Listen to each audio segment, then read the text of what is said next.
Ok, boa tarde a todos, bem-vindos a mais uma aula de álgebra. Hoje é dia 25 de março de 2021, a aula de hoje é a aula de número 3 ou 2, aula de número 2, acho que para vocês, né? E a gente vai estar abordando o grupos, subgrupos, homomorfismos, que é uma revisão de álgebra 1, tá bom? Vou compartilhar com vocês aqui a tela, minha tela de trabalho é essa aqui. E antes, deixa eu ir no slide anterior, né? É a aula de número 2. E aqui é o cronograma que a gente tem para a primeira avaliação, tá? Ok, eu tinha pedido para vocês fazerem esse exercício, né? Vocês tentaram fazer? Ó, a gente quer mostrar aqui o conjunto das classes residuais módulo M, que é a 0 barra, 1 barra. Aqui a gente tem M menos 1, né? Esse aqui é um conjunto com M elementos, tá certo?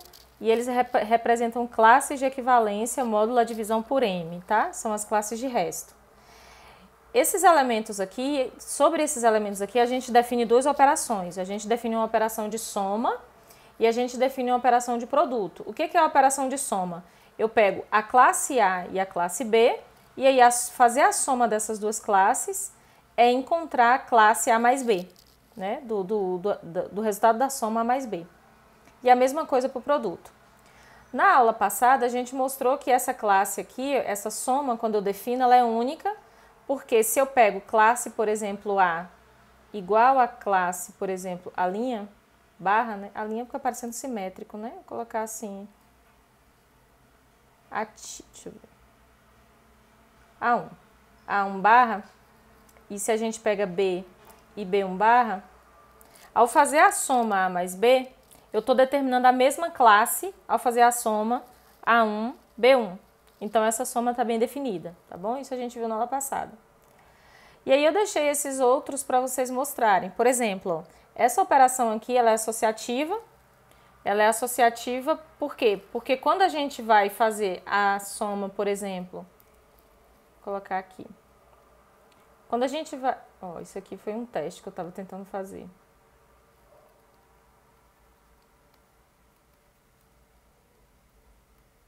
Aqui não dá para apagar, deixa eu deletar esse slide. Eu vou criar outro. Que estranho, novos slides estão saindo assim. Erro do sketchbook. Isso aqui é algum erro do sketchbook. Até os slides novos ele tá deixando assim. E hoje tá difícil, né? Eu não sei que erro é esse. Mas enfim. Ok. Quando eu faço a soma A mais a soma com B da classe B e vou somar com a classe C, o que vai acontecer? A definição dessa soma diz que eu vou colocar A mais B, né? Eu quero a classe de equivalência, a classe residual A mais B. E aí eu faço a soma C. Quando eu faço isso, eu junto todo mundo agora. A mais B mais C. Essa é a classe agora. Beleza? E aí, ao fazer isso, o que está acontecendo? A operação que está acontecendo agora aqui de dentro, é a operação de Z. A operação de soma de Z, ela é associativa. Então, eu obtenho a associatividade dessa operação aqui, né? Eu acho que vocês não... Vocês estão vendo o cursor quando eu aponto para a operação? Ele aparece, mas ele aparece muito fraquinho, né? Ó, se eu deixar uma bolinha... Vocês estão vendo uma bolinha apontando a tela? Então, o cursor é porque é fraquinho. A gente herda, então, ó, essa operação aqui, ela vai ser associativa da operação de Z, tá bom? Então, a gente tem a associatividade. Aqui a gente pode associar, então a gente diz que é A mais B mais C, né? Essa classe aqui. E aí, a gente depois vai ter a classe A barra mais a classe B barra mais C barra. E aí, essa operação é associativa. Tá certo? A operação também é comutativa, porque se eu faço a classe A mais B, eu vou juntar depois para a classe A mais B barra, né? A barra em cima de A mais B, e aí dentro eu posso comutar, como eu faço em Z.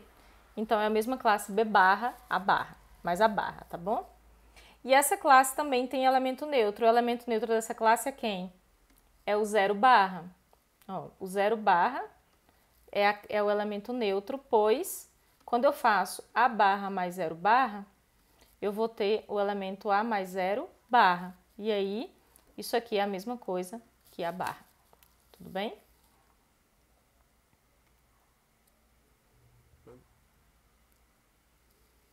Oi? Então, a gente tem só como ver o simetrizável, né? Simetrizável. A soma tem elemento simetrizável. O elemento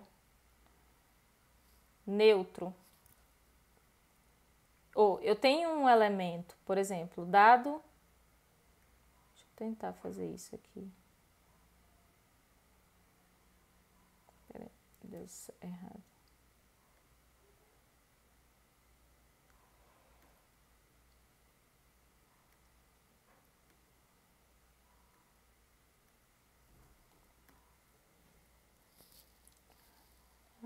Aqui.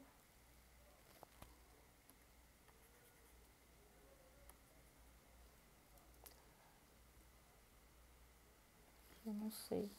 Eu vou fechar esse sketchbook, pessoal, para ver o que vou salvar aqui, tá? E vou abrir de novo. Vou ter que fazer uma nova configuração de novo, mas esse negócio aqui tá... Não sei porque que ele tá aparecendo o papel em branco. Deixa eu abrir aqui de novo. Não sei porque que ele tá entregando um papel em branco já riscado.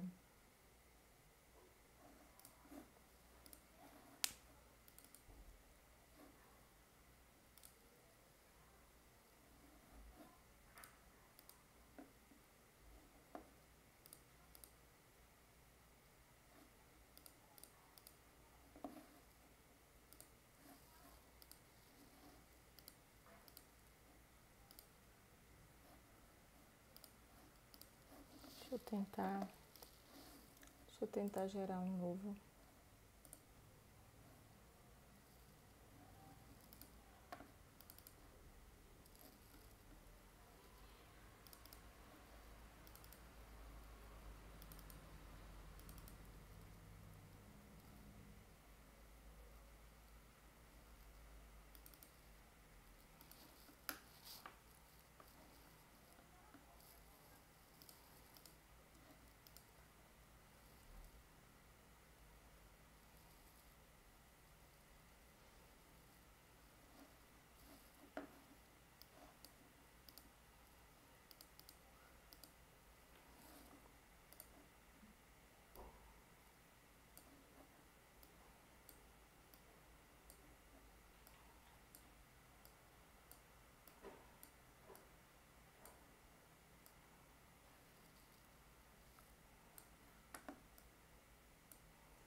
Deixa eu tentar agora ver se dá certo. Quando eu gerar um papel em branco, ó, ele me dá um papel em branco.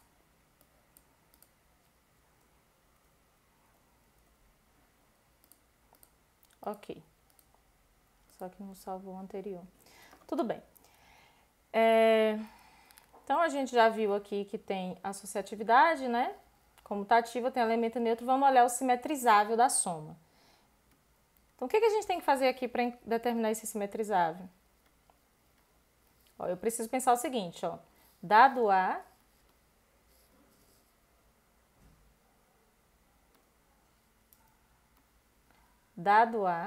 a classe A barra. Então, um simetrizável de A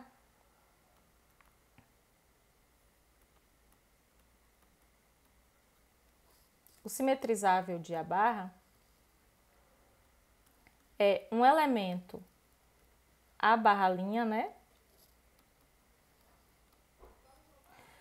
Tá o quê? Quando eu faço a soma de A mais esse elemento, não é isso? Ó, o simetrizável em A, eu tenho que fazer a soma deles dois e dar 0 barra, né? Tudo bem? Eu preciso encontrar um elemento que quando eu faço a soma com esse elemento tem que dar o 0 barra. Tá certo?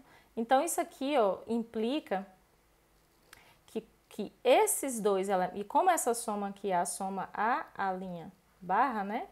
Tem que dar 0 barra. Isso aqui vai implicar o seguinte, essa classe, a classe A mais a linha, é congruo à classe... Não, o elemento A mais a linha é congruo ao elemento 0 mod M, não é isso?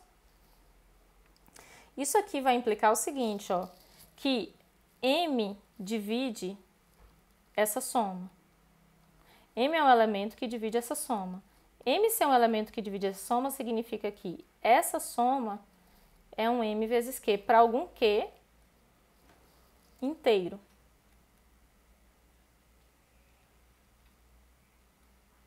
Observe, aqui eu estou tentando encontrar quem é esse elemento, né, para eu dar um palpite. Mas eu já poderia dar o palpite. O palpite desse elemento seria pegar a classe M menos A, né? Que aí a classe M menos A seria a classe que quando eu somar com A vai dar a classe M, que é a classe 0 barra, né? Mas aqui, ó, por exemplo, para algum Q, esse elemento aqui, ó, quando eu faço a soma, eu quero que ele seja um número divisível por M, eu posso pensar nesse Q, por exemplo, igual a 1, né? E aí a gente tem, ou nesse Q igual a 0, né?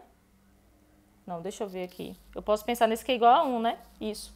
Que aí eu teria, podendo ter solução, ó, é o A' igual a um M menos A. Tudo bem? Só porque aqui, ó, eu tenho muitos elementos que pode ser solução, né? Porque eu quero olhar para representantes, né? Eu quero olhar para uma classe que é solução, só que com representante. Então, o meu melhor representante aqui seria pegar M menos A barra. Então, ó, a classe M menos A barra. Pois, quando eu faço a soma com A, ó, A mais A barra, M menos A barra, dá a classe M barra, que é a classe 0 barra, que é o elemento neutro. Tudo bem? Então, aqui, ó, eu sei que tem simetrizável e eu ainda consigo determinar a cara dele. Porque qual é a cara de um simetrizável de um elemento no conjunto das classes de restos? O simetrizável é pegar o M, a classe de resto módulo M, né? Então, é pegar o M e diminuir, pegar a classe M menos A, né? O simétrico de A é o M menos A. Tudo bem? Então, na soma fica fácil a gente entregar quem é esse elemento. Beleza, aí eu pedi para vocês olharem também para o produto, né? Essas propriedades aqui acontecendo para o produto. Eu acho que eu deixei um slide aqui para o produto. Ó. O produto também é único, é a mesma coisa. Ó. Se eu pego A barra igual, ó, se eu pego A barra igual a A1 barra, e se eu pego B barra igual a B1 barra, eu tô colocando um aqui para não colocar notação de simétrico, tá? Isso aqui significa que esse elemento A barra, ele é congruo ao elemento A1, ou o elemento A, né, é congruo ao elemento A1 mod M, que eu estou na divisão por M, né? Aqui é a mesma coisa, B é congruo, aqui é congruo, a B1 mod M. E existe uma propriedade uma propriedade de congruência que diz que eu posso multiplicar. Então, AB é congruo a A1, B1 mod M. Então, a gente tem o seguinte, tanto faz aqui a escolha do representante. Se eu pegar qualquer elemento na classe e multiplicar por um elemento de uma outra classe, não importa quem são esses representantes que eu esteja pegando. O resultado eu vou encontrar a classe, a mesma classe. Porque lembra, uma classe de equivalência ou uma classe de resíduos, ele é um conjunto, né? É um conjunto, é um subconjunto dos inteiros, que tem todos os elementos com a mesma propriedade. Que propriedade é essa? Na divisão por M, eles soltam o mesmo resto, né? Eles determinam o mesmo resto. Tudo bem? Então, isso aqui implica que A, B é a classe A1, B1. Ou seja, se eu pego não importa qual representante eu escolho, né? Eu vou estar resultando a mesma classe, né? O resultado será a mesma classe. Isso significa que essa operação é bem definida, né? Ela está bem definida. Do mesmo jeito, a gente mostra que ZM é associativo, é comutativo, né? Para o produto, né? De ZM. Tem elemento neutro. O elemento neutro é 1, né? Ó, a classe 1 barra é tal que quando eu faço A barra 1 barra, dá A vezes 1 aqui dentro, né? Essa multiplicação é a multiplicação dos inteiros, isso aqui dá A barra. Então, esse é o elemento neutro, tá bom? Agora aqui, a primeira pergunta é esse elemento, será que todo elemento de M tem inverso multiplicativo?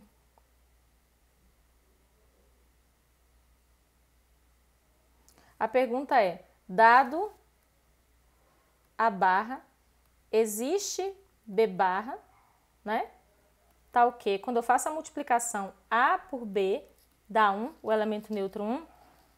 Todo elemento, será que todo elemento nesse conjunto, ele é inversível, né? Quando eu olho para a operação de produto, eu tenho o inverso. Então, por exemplo, a gente vai tentar testar isso aqui. Para isso aqui acontecer, o que tem que acontecer? Ó? A classe AB, ela tem que ser a classe 1, né? A classe AB tem que ser a classe 1. Essas classes são iguais se o elemento AB, representante, é côngruo ao elemento 1, mod M, né? Só que isso aqui, ó, é a mesma coisa de dizer que M é divisível por AB menos 1, não é isso? Que é essa que é a relação de congruência, né? Então, essa divisão significa o seguinte, se esse número é divisível por esse, significa que AB é um múltiplo de M, ou seja, AB é um M vezes Q para algum Q pertencente a Z, tá bom? Só que observe, aqui, esse AB menos 1 é esse Q, né, que eu estou colocando aqui, ele é algum mesmo, porque eu estou falando de elementos, tá certo? Só que ao mesmo tempo, quando eu olho aqui para cima, eu estou falando de classes. Existem outros elementos que podem satisfazer essas condições, né? Mas quando eu olho para o representante, eu vou ter um elemento, mas eu posso ter outros representantes para essa mesma classe, tá certo? Só que isso aqui, ó, nos dá o seguinte, ó. Isso aqui nos dá ó, por isso que às vezes é bom a gente voltar e corrigir, né? Aqui os slides estando em branco já ajuda, né? A gente não ficar com problema. Então aqui, ó, eu posso reescrever essa expressão, trago o M menos Q para cá e mando 1 para lá, ó. Beleza? Essa expressão aqui eu reescrevi de uma maneira que eu encontre uma coisa como essa, ó. Eu encontro uma expressão como essa daqui, ó. Que eu posso reescrever isso aqui como AB mais M. Esse Q eu vou deixar ele negativo, mas não importa também, porque o meu Q pode ser positivo ou ele pode ser negativo, né? Então aqui não tem muita diferença esse sinal aqui, tá bom? Vai valer para qualquer coisa. Então, ó, eu consegui escrever essa equação, AB, a gente conseguiu escrever essa equação como um A vezes um x0, se eu chamar isso aqui de x0, eu posso chamar isso aqui de y0, né? Mais um M vezes um y0 igual a 1. Isso aqui tem um resultado em teoria de números, que é esse resultado aqui que eu trouxe, ó. Dois números, eles são coprimos entre si, se você pode reescrever como uma equação de Alfantina dessa forma, ó. Ou seja, se existem inteiros, né, números inteiros em que você pode escrever ax0 mais bx0 igual a 1, y0 igual a 1. E essa relação aqui, ela é uma relação de necessária e suficiente, tá? É um resultado necessário e suficiente. Ou seja, se AB são coprimos, eu consigo escrever ele assim. Se eu consigo escrever assim, é porque AB são coprimos. Então, aqui, ó, a gente tem, por essa proposição aqui, ó, seguinte,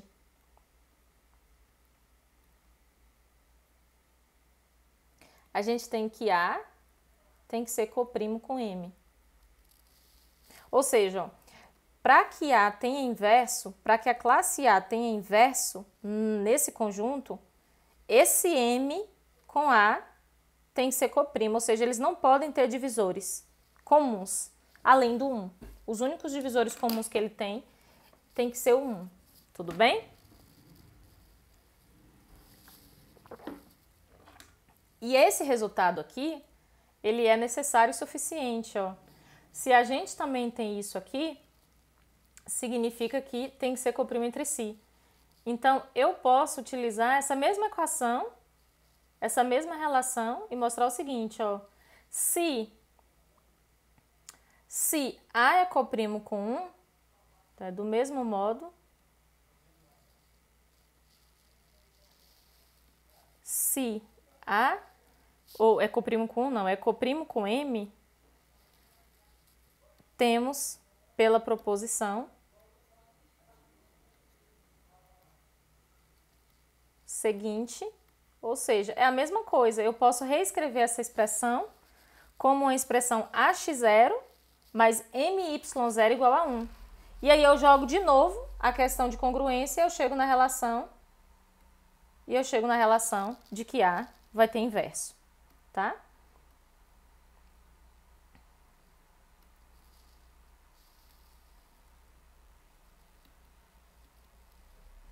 Só que aí, eu acho que é bom fazer para vocês verem que essa cara do inverso aqui a gente não consegue determinar, tá?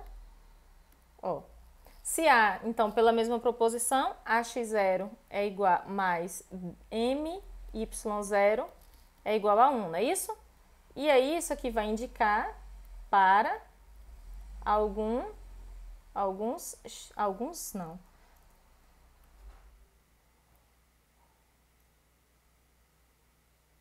Eu vou colocar em singular para não parecer que é muitos, né? Para algum x0 e y0 pertencente a z. Tudo bem?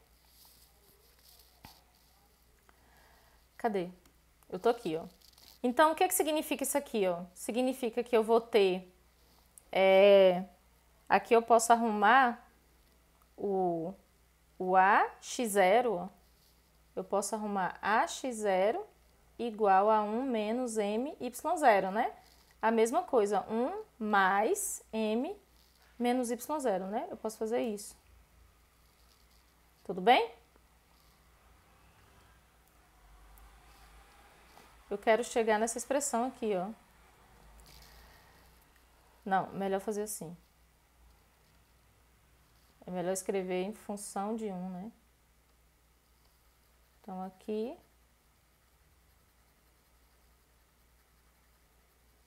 eu quero que fique M, né? Eu quero que aqui fica M. Acho que já saiu, então. Nossa, essa borracha tá muito pequena. Eu aumento esse tamanho.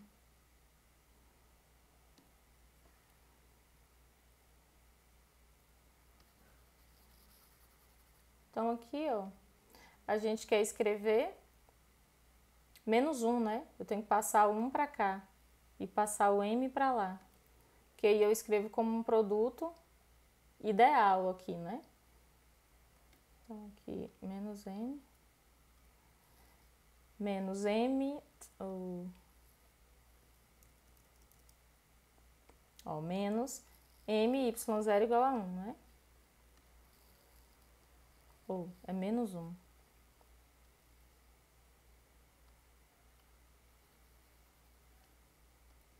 Menos 1 igual a M menos Y0, não é isso? Bom, passo 1 para cá e passo para lá. Beleza? Então, aqui eu tenho que isso aqui, ó, ele é congruo a M, ou esse elemento aqui é um múltiplo de M. Tudo bem?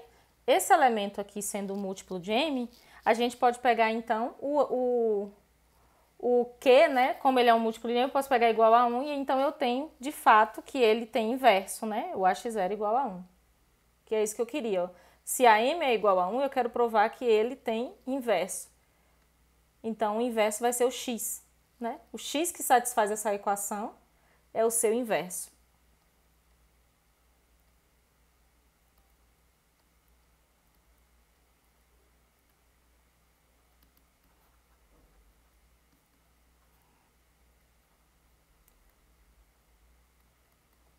É o inverso de A. Isso aqui eu tô fazendo do mesmo modo, é só jogar a relação de congruência, tá?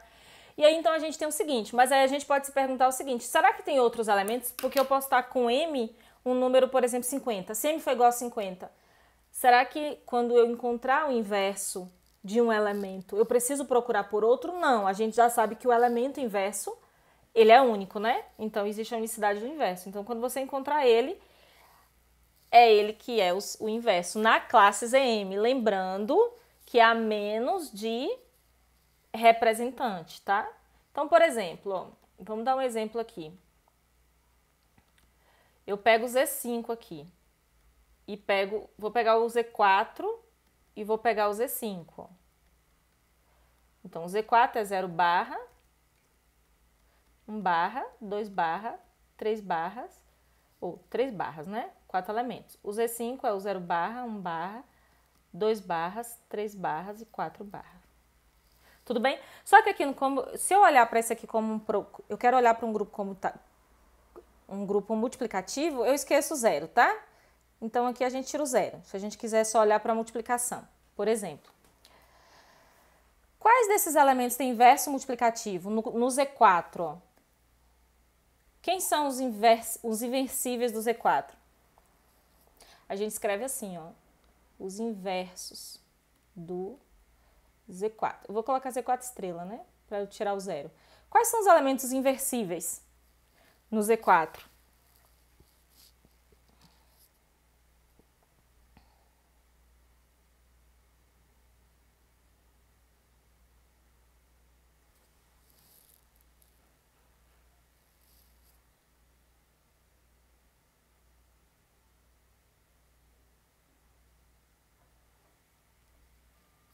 Vocês escutaram? Estão escutando? 3, né? 3. E o 1, né não? O 1 sempre, né? Porque na multiplicação, o 1 é o elemento neutro. O elemento neutro sempre tem inverso, que é ele mesmo, tá? Então aqui, ó, 1 e 3. E nesse caso, quem é o inverso de 3? O mesmo, né? 3 vezes 3, 9. A classe 9 bar na divisão por 4, ela é o quê? Ela dá resto 1, né? Então significa que 3 vezes 3 dá 1, ou seja, 3 é o inverso de 3. Por que que o 2 não é o inverso? Por que o 2 não tem inverso?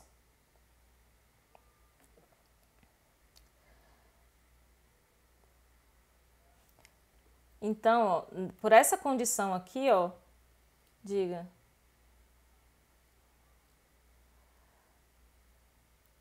Ó, por essa condição que a gente acabou de provar, o elemento vai ter inverso se ele for coprimo com esse ZM, ó. Se o elemento que a gente está tomando como representante da classe for coprimo. Então, ó, 2 não é coprimo com 4, ó. Ó, 2 e 4, o MMC de 2 e 4 é 2, é diferente de 1. Então, 2 não é inversível, tá bom? Ele não é inversível, módulo 4, tá? No Z4. No Z5, quem são os inversíveis do Z5?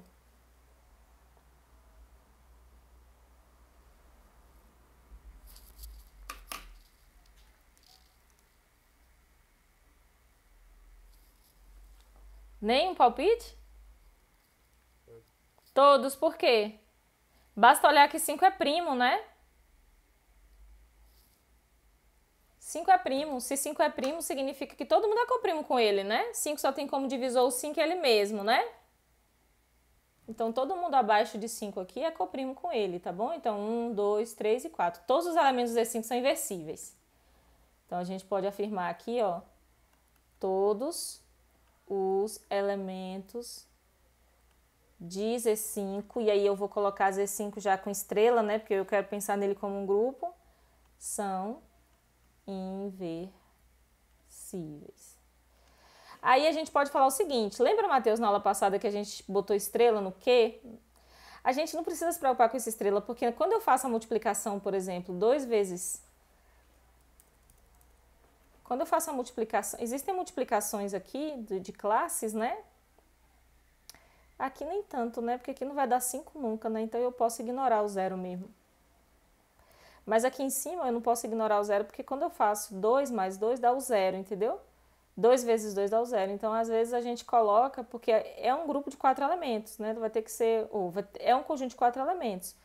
Então, aqui é melhor a gente definir o conjunto com o zero, mas na hora de olhar para os inversíveis, falar que é sem o zero, tá bom?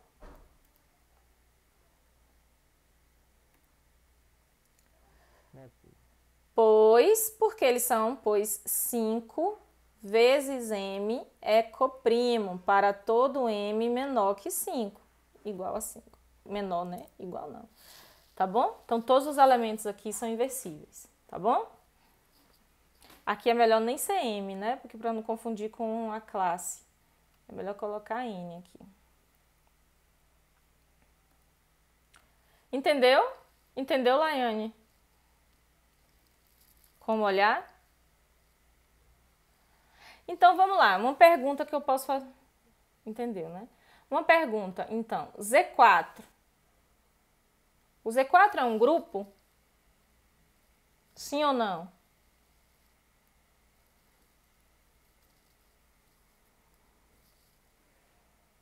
Ó, Z4 mais é grupo. Lembra? É associativo, tem elemento neutro, os elementos são simetrizáveis. Z4 com produto é grupo? Não, né? Não é grupo. O Z4 com produto não é grupo, pois 2 barras não é inversível. Tá bom? Quando eu coloco o Z5, ó, o Z5 é um grupo com relação à soma. O Z5 é um grupo com relação ao produto? Sim. Tá bom? Isso aqui, ó, quando isso aqui é primo, então a gente vai ter que ser um grupo, né?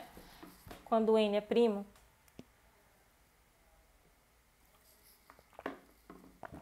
Esse ZM aqui é primo, né? Tudo bem? Para não ter ambiguidade, a gente diz que é com estrelinha aqui, tá? Pra gente tirar o zero, tá bom?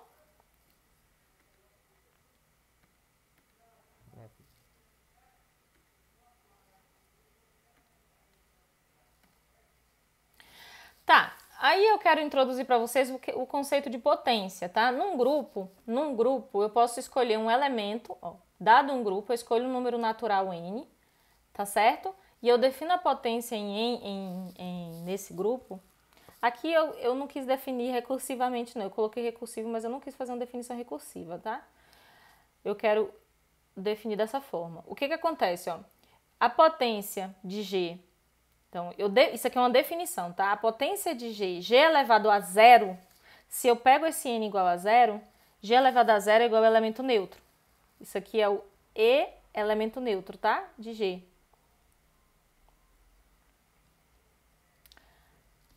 A gente está querendo definir uma potência. O que é uma potência com os elementos de um grupo?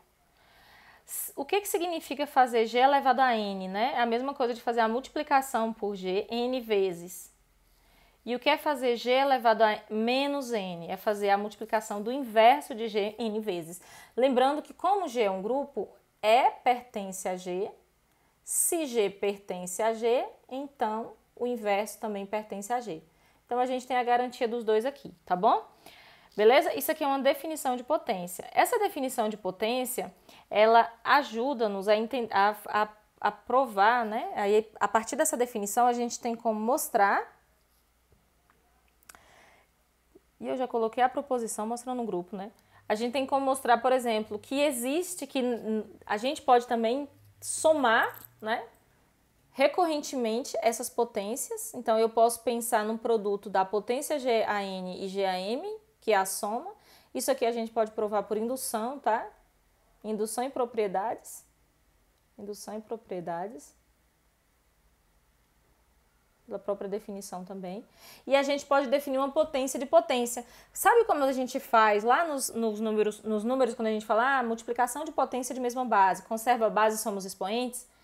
Potência de potência, conserva a base e multiplica os expoentes. Aqui também a gente faz, só que aqui a gente está fazendo para qualquer G, qualquer elemento de um grupo, tá?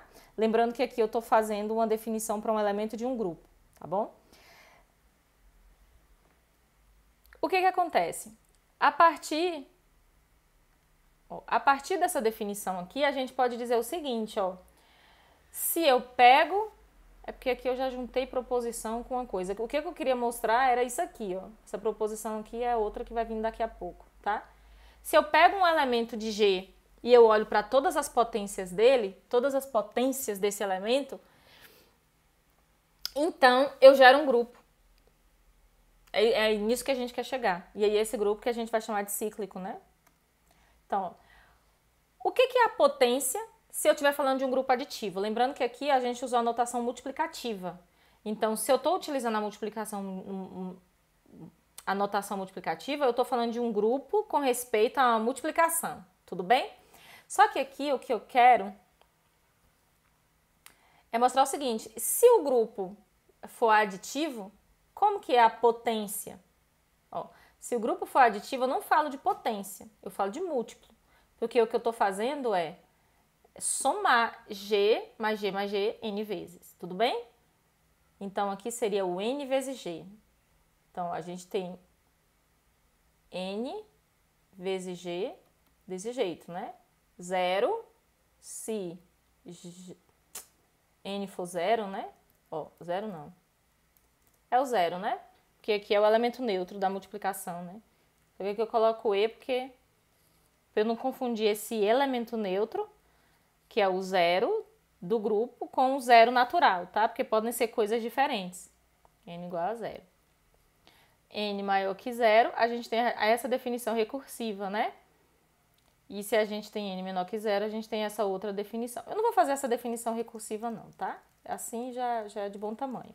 Eu tenho simétrico, somo ele N vezes. Eu tenho G, somo ele N vezes, tá bom? O que acontece aqui? Por exemplo, quando eu falo em G com respeito à soma, a potência é a operação múltiplo, né? A potência é um múltiplo. Tá? Pra gente não confundir. Em geral, a menos que se diga que G é um grupo aditivo, a gente convenciona o uso da potência, né, com relação a um grupo multiplicativo. A notação multiplicativa, de multiplicação, tá? Por quê? Porque às vezes a gente vai fazer demonstração que vale para o grupo também aditivo, mas a gente não vai estar utilizando demonstração com soma, a gente vai estar utilizando com produto. Porque às vezes é mais fácil também, mais conveniente, tá bom? Mas a gente não pode esquecer que quando a gente falar de potência, num grupo aditivo, a gente não está falando de múltiplo, tá bom? Então, observe, se a gente denotar G, ó, aqui tá errado, aqui faltou esses 2 pontos, tá? Se eu denoto G, essa notação aqui, ó, para todas as potências inteiras de G, esse subconjunto é um subconjunto de G, vocês concordam? Porque aqui, ó, aqui é um elemento de G e o meu grupo contém todas as suas potências, né? A operação do grupo é fechada, né? Então, se eu faço G vezes G, dá G. Ou dá um elemento de G. G vezes G vezes G, dá um elemento de G vezes G inverso, também dá um elemento de G. G vezes outro inverso, dá um elemento de G. Tá certo? Então, aqui é um subconjunto de G. Só que esse subconjunto, ele é um subconjunto com outras propriedades importantes. Ele tem um elemento neutro, ó. Por que ele tem um elemento neutro? Porque ó, E pertence a esse daqui, né? Pois G elevado a 0 é o E, né? Esse elemento aqui é um elemento que contém todas as potências inteiras de M. Então, ele contém as G elevado a 0. Tá certo? Outra coisa. O que mais que a gente pode dizer aqui? A operação aqui é associativa. Eu posso utilizar essa associatividade, que a operação fechada é associativa. Eu uso essa associatividade de quem? Eu não preciso provar a associatividade aqui porque eu não preciso, né? Porque se eu pego 2 elementos do grupo ou 3 elementos e componho, não depende de parênteses por causa que esses são elementos de G. Então, a associatividade de G, né, como é um subconjunto de G, herda a associatividade de G, porque os elementos aqui, né, quando eu compor, eles são iguais em G. E dado G, ó, dado um GM, né? Porque eu tenho que pegar um elemento que está nesse daqui, né? Então, o elemento que está nesse daqui é uma potência inteira.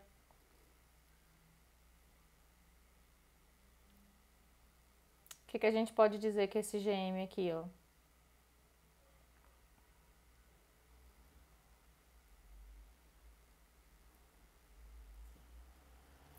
Existe, né? O GM inverso, tá?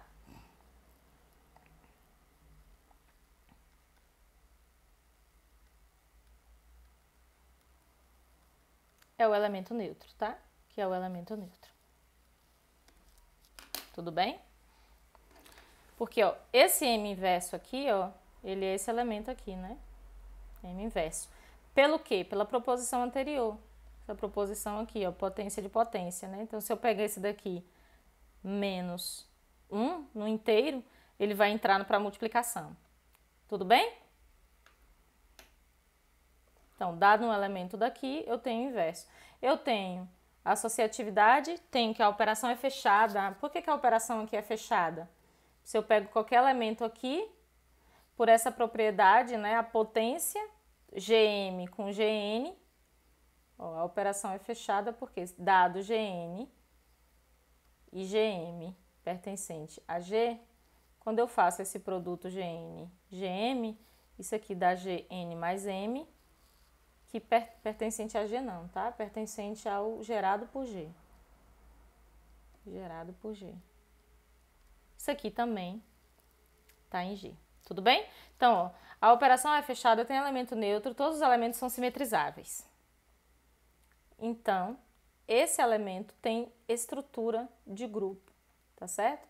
Esse conjunto aqui, para G pertencente a G, um grupo, tem estrutura de grupo. Então, se ele tem estrutura de grupo, o que a gente tem?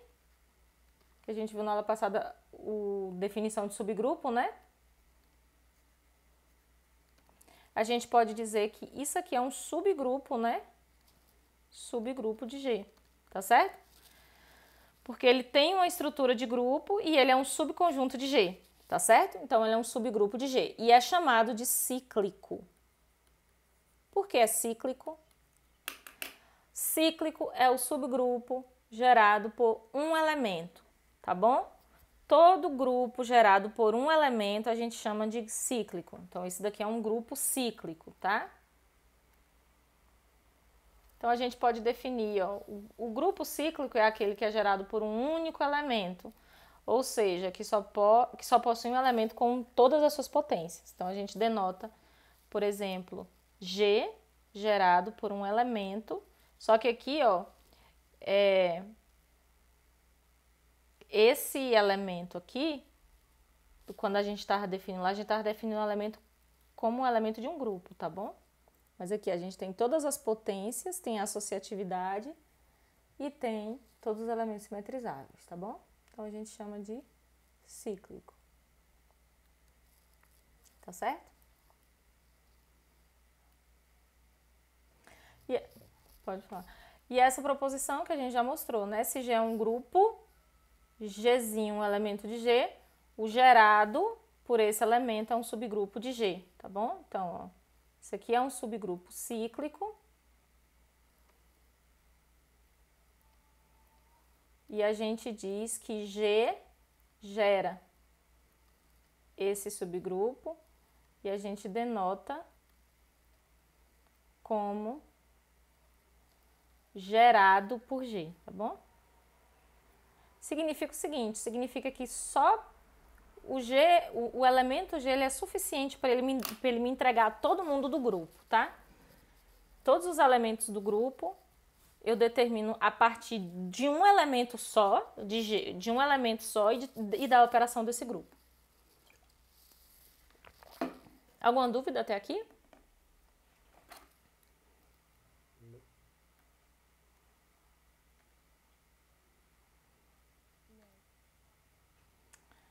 Acho que eu passei muito. Deixa eu ver onde eu tô. Tá. Laiane não tem dúvida. Laiane apresentou sobre o grupo cíclico, né? Semestre passado.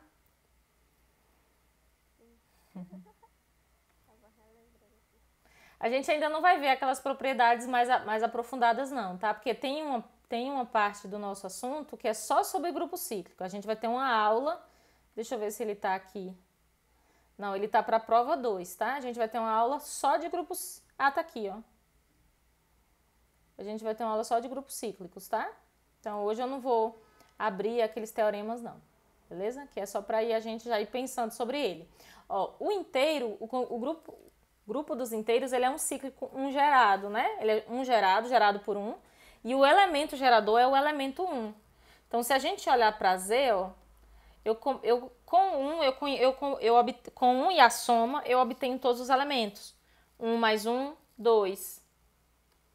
O 1, como Z é um grupo, né? Como Z é um grupo, eu posso pensar no simétrico do 1. Então, eu tenho o simétrico do 1, o menos 1. 1 menos 1, 0. Tenho 0. Tenho o simétrico, menos 2. Então, aqui, ó, eu tenho todas as potências. Se vocês olharem aqui, a gente tem todas as potências. Todas as potências, não, na verdade, né? Nesse caso, quem seria aqui? Todos os... Como que eu posso escrever? Isso aqui eu posso escrever como gerado por 1. E eu posso olhar para todos os múltiplos de 1, né? Ó, esse conjunto aqui, ó, esse grupo aqui é o conjunto de todos os múltiplos de 1. Só que todos os múltiplos de 1 é o próprio Z, né? M pertencente a Z. Escrever como multiplicação é estranho, né? Na verdade, aqui ficou estranho, né? Escrever como multiplicação. Como que a gente escreve aqui? Mas é como multiplicação mesmo, tá? É todos os M vezes 1. Tá certo. Todos os M vezes 1 com M pertencente a Z. Todos os múltiplos de 1, tá?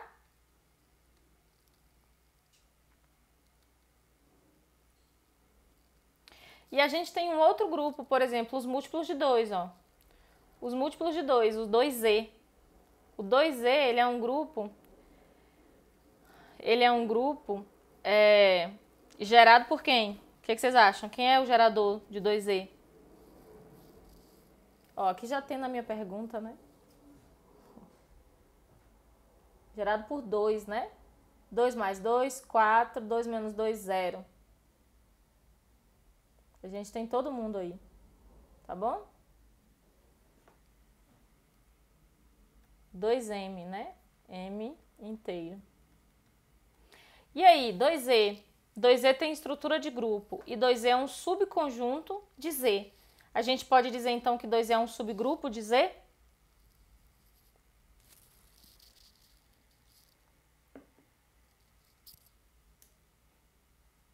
Subgrupo, né? Subgrupo de Z. Na verdade, em algum momento, eu não sei ainda se a gente, em que momento, não vai ser nessa aula, lógico, mas em algum momento a gente vai provar que só existe essa forma, tá? Os subgrupos de Z dos inteiros, eles só são dessa forma, eles só são múltiplos de algum. Não existem outros, outra coleção, tá? Conjunto de todos os subgrupos que existem dos inteiros, eles têm que ter essa forma, eles têm que ser um múltiplo de alguém, tá bom? E aqui a gente prova isso utilizando divisão euclidiana, tá? Utilizando teoria de números. Essa parte de álgebra usa muito teoria de números. Agora observe aqui, ó, esse Q aqui, ó. Q estrela é o é o grupo multiplicativo dos racionais, né? A gente já viu que é um grupo.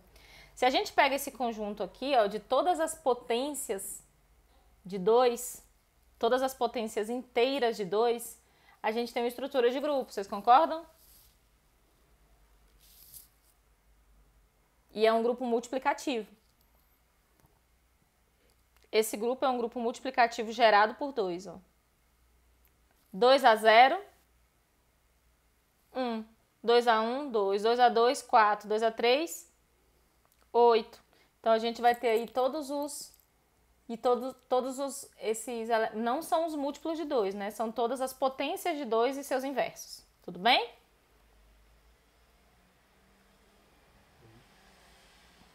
Aqui eu deixei uma observação porque em algum momento também do curso a gente vai provar, né, alguns homomorfismos dos inteiros, alguns homomorfismos e vai precisar usar os inteiros. E aí a gente tem o seguinte, ó, o grupo aditivo, então, dos inteiros, ele é um cíclico infinito, tá? Ele é cíclico por quê? Porque ele é gerado por um elemento e ele é infinito porque ele tem infinitos elementos. O que significa ele ser um cíclico infinito? Significa que você pega todos os múltiplos desse elemento gerador, tá bom? Ele é o conjunto de todos os múltiplos, mas não existe mais nenhum outro elemento múltiplo que quando você vai multiplicar por 1, volta para 1, nos inteiros, tá bom? Então, aqui, ó, significa que você não vai encontrar um inteiro Z, tal que quando você faz Z vezes A dá 1. exceto quando A é igual a 1, porque A é igual a 1 você vai encontrar o próprio 1, né? 1 vezes 1 dá 1. Tudo bem? E se aqui eu coloquei A diferente de 1, mas acho que também não vale se A for igual a menos 1, né? Porque se A for diferente, não existe um único inteiro Z tal que ZA. Aqui tem que ser diferente de mais ou menos 1, porque quando eu faço menos 1 vezes menos 1 dá 1, né? Então, aqui eu teria que colocar menos os dois, tá? Mais ou menos 1. Tá certo? Tá bom? Mas observe aqui, ó. Você não vai encontrar um outro inteiro que você multiplique por um número não nulo e dê 1. Tá certo? Aqui na parte de múltipla, a gente vê, é um pouco intuitivo, né?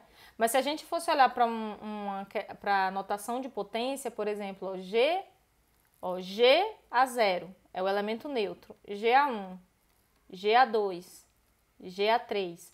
O que vai acontecer? Para esse conjunto ser finito, você tem que fazer o quê? Você tem que, uma hora, matar essa potência. Uma hora essa potência aqui, ela tem que dar alguém que já se repetiu. Ou seja, vai ter que existir um N, tal que G elevado a N dê 1. Volte ao E de novo, né? Tá bom? Para ser finito. Para ser finito. Beleza? Então, quando você está falando de um cíclico infinito, essa potência aqui, ó, nunca ela vai estabilizar de volta ao 1. Ela nunca vai ser estabilizada, tá bom? Então, a gente pode dizer que um cíclico é infinito quando não existe um inteiro tal que a potência dele volte para o elemento neutro, sendo essa base um número diferente do elemento neutro. Tudo bem? E essa mesma notação vai valer para quando o cíclico for finito.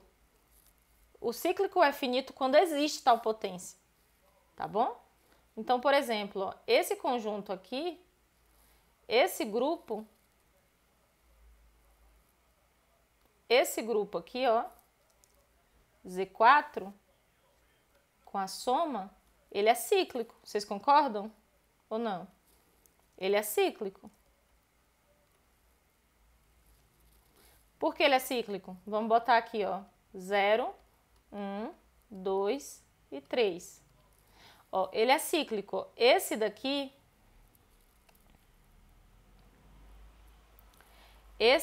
ó, é o 1 mais 1. Tudo bem? Esse daqui é o 2 mais 1. Esse daqui, que já tem, né? Como é um grupo, tem um elemento neutro, é o 0 mais 1. Tudo bem? 1 mais 0, 1. 1 mais 1, 2. 1 mais 2, 3. 1 mais 3, 4, barra, volta para o 0. Ele é cíclico. Ele é cíclico finito. O que significa dizer que ele é cíclico finito? Existe um M inteiro, tal que, quando você faz esse M aqui, ó, quando você faz... Aqui eu tenho que pensar na potência, né? Diga, Matheus.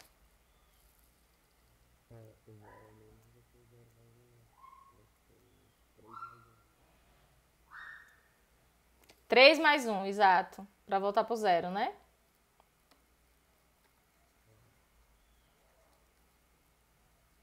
Isso.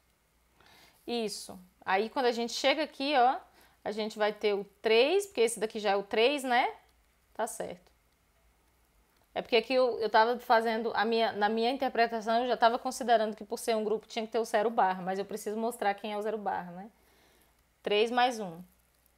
4 barra e 4 barra é a classe 0 barra, tá? Volta pro 0. Então, aí, ó, a potência que a gente tem aí, então, significa que a gente tem um elemento que mata, né, essa potência. Então, vamos pensar aqui, esse múltiplo aqui, esse daqui é o 2 vezes 1, né? Esse daqui é o 1 vezes 1, esse aqui é o 2 vezes 1, esse aqui é o 3 vezes 1, né? Beleza? Porque aqui eu tô pensando no número natural, no número inteiro mesmo, tá? 3 vezes 1. 4 vezes 1 barra, ó. Aqui é o 4, o número 4, né? Número 4. Então, esse inteiro aqui é o 4, né? Ó, existe o 4, pertencente ao inteiro, tá o quê? 4 vezes o gerador é 0, o elemento neutro. Tudo bem? Tranquilo? Então, aqui a definição de subgrupo, né? O que é um subgrupo? Um subgrupo é um subconjunto de um grupo que, restrito à operação do grupo, ele se torna um grupo também. Aí a gente pode se perguntar o seguinte, ó, mas por que eu preciso olhar para essas estruturas, né? Por que eu preciso, já que eu já sei provar que é grupo, por que eu preciso olhar para estruturas que são subgrupos? Porque a gente pode reduzir, através de subgrupos, a gente pode reduzir estruturas e encontrar propriedades que a gente pode, por exemplo, provar para uma classe maior, só que numa classe menor. Essa que é a ideia que a gente faz, tá? Quando a gente olha para subgrupos. A gente pode olhar para uma estrutura mais simples, tá bom? É mais ou menos essa a ideia.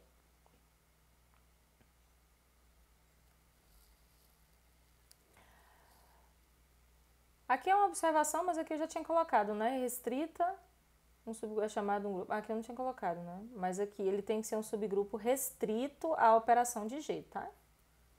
Não tem sentido se eu não estiver falando da mesma operação. A gente utiliza essa notação para subgrupo, a gente coloca H para dizer que H é subgrupo de G.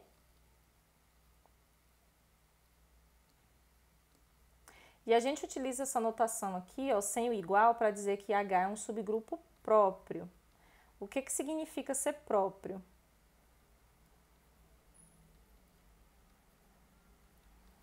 Significa que ele é um subconjunto, isso aqui significa que H é um subconjunto de G e H é diferente de G, tá? Mas aqui não é subconjunto, né? Eu tô querendo falar de próprio mesmo, então um subgrupo, só que diferente, ou seja, ele é menor, tá? É como se ele fosse menor, não sei se a palavra certa é falar menor. Aqui a gente fala menor, tá? Aqui, a gente tem o seguinte, então, o conjunto que contém o elemento neutro, ele é um subgrupo. Então, o conjunto que contém o elemento neutro é um subgrupo de G. É um conjunto unitário, né? Que tem estrutura de grupo.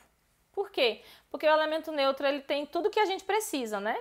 Ele é o elemento neutro, ele também é simétrico dele mesmo, e eu posso pensar numa operação associativa aí, trivial, né? E G é um subconjunto dele mesmo. Então, como G é um subconjunto dele mesmo e G tem estrutura de grupo, G também é um subgrupo de si mesmo. Esses dois são subgrupos triviais, tá? A gente tem essa cadeia aqui de subgrupos com relação à adição. Então, a gente tem o elemento neutro, é um subgrupo dos inteiros, que é um subgrupo de Q, que é um subgrupo de R e de C, dos complexos. E com a estrutura de multiplicação, a gente vai excluir o Z, porque Z não é grupo com respeito à multiplicação. E aí a gente tem essa cadeia. Subgrupos de grupos abelianos devem ser abelianos. Por quê? Se a G é um grupo abeliano, H é um subgrupo de G, H também é abeliano. É trivial também, né? Tudo bem? Porque olha só, dado A e B pertencente a H, dois elementos de H, eu sei que esse produto está em H, né? Vocês concordam? Porque H, se H é um subgrupo, ele é fechado para a operação de G. Então, quando eu faço a operação AB, ele tem que cair em H. Tudo bem? AB é igual a BA em G. E essa operação é única. Então, significa que AB tem que ser igual a BA em H. Tudo bem? Acho que é... Não sei, deixa eu ver. Aqui não ficou muito boa essa prova, né? AB pertence a H, né? AB é igual, então BA é igual a AB.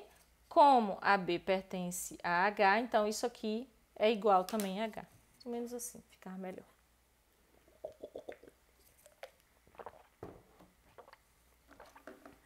Tudo bem?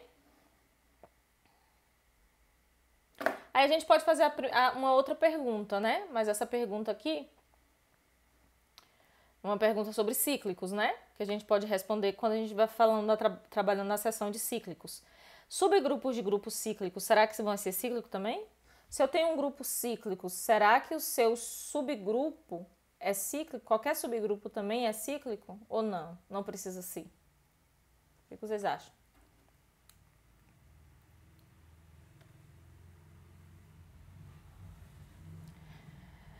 Essa condição aqui é uma condição necessária e suficiente para a gente provar, porque olha só, se eu quero provar que um subconjunto de um grupo, é um subgrupo, né? Ó, se eu quero provar que um subconjunto de G, um H que é subconjunto de G, é um subgrupo, eu tenho que provar que H é um grupo. Para eu provar que H é um grupo, eu tenho que provar algumas coisas, né? Que ele é não vazio, que a operação dele restrita a G é fechada, ele é associativo, ele tem elemento neutro e ele tem elemento simetrizável. Mas existe uma proposição, que é essa daqui, que a gente pode simplificar. Às vezes não, às vezes a gente não simplifica, às vezes a gente vai fazer mais conta. Então é só uma maneira, mais uma ferramenta, tá?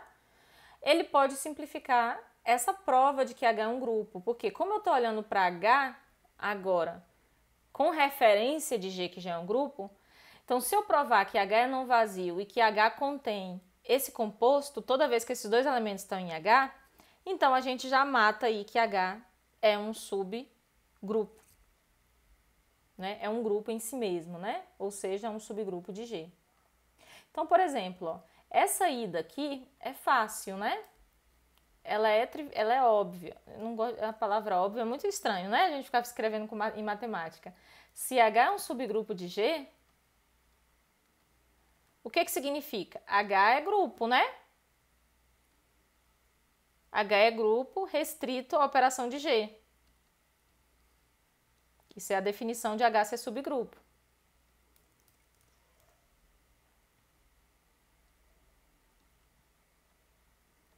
Isso é a própria definição de H ser subgrupo.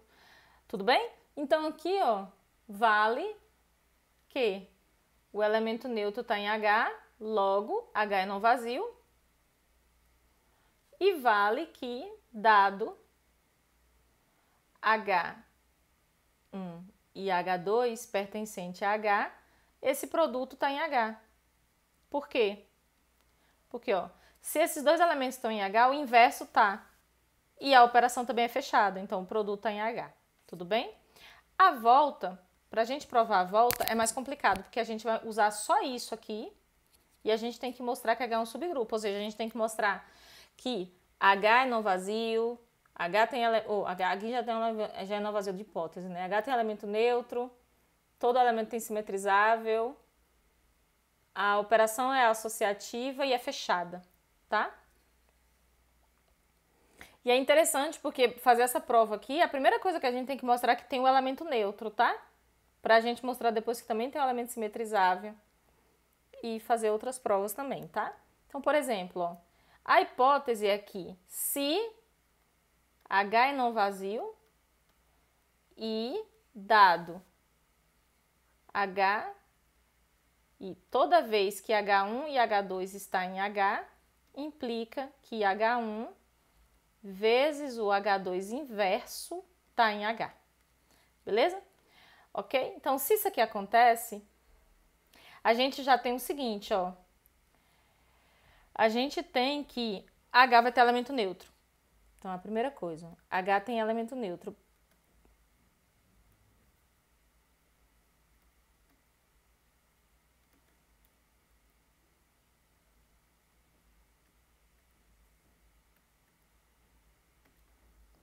Por quê?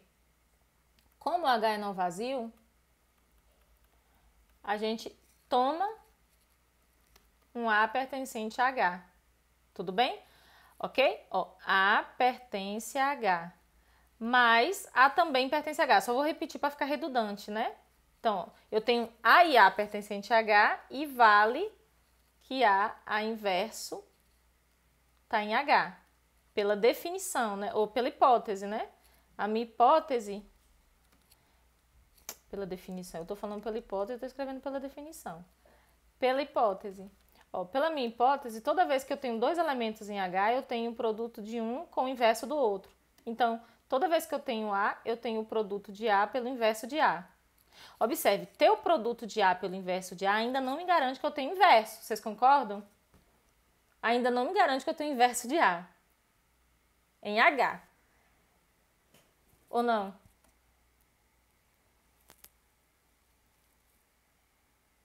Não, né? O que eu tenho é que o produto de A pelo inverso está em H, mas eu não tenho ainda que o inverso está em H, tudo bem? Só que isso aqui, ó, é o elemento neutro de G, ó. Esse é o elemento neutro de G, está em H. Então, H contém o elemento neutro da operação de multiplicação de G. É o elemento neutro dele também, porque uma vez que o conjunto tem um elemento neutro tanto à direita e à esquerda, ele tem único, né? É único, então é o mesmo de G. Tudo bem? Depois, agora eu quero mostrar que A tem simétrico. Ó. Dado A pertencente a H, o que a gente vai ter aqui? Temos que, ó, dado A pertencente a H, eu posso então tomar, eu já sei que tem o elemento neutro, né? Como é que mostra esse inverso aqui? Eu acho que eu tô forçando. Eu tenho que pegar 2. Ah, tá certo. Ó, dado A pertencente a H, como E também pertence a H, né? Que é pelo item anterior. E tendo que E pertence a H pelo item anterior, né? Já provado. A gente então tem que E vezes A inverso está em H. Vocês concordam que agora sim, pela hipótese? Que a minha hipótese diz o seguinte, se eu tenho dois elementos de H, eu tenho o produto de um pelo inverso do outro. Então, ó, eu tenho 2 em H, então eu tenho o produto de E pelo inverso de A. O produto de E pelo inverso de A está em H, não ainda porque H tem inverso, mas porque H tem o inverso de um pelo outro se esses dois estão em H. Isso aqui é o A inverso, então está em H. Tudo bem? Então, todo elemento de A, de H é inversível. É inversível. Tudo bem? Inversível, simetrizável. Ok? Pronto. Falta falar o que agora? A gente tem que mostrar que a operação é fechada, que é associativa, né?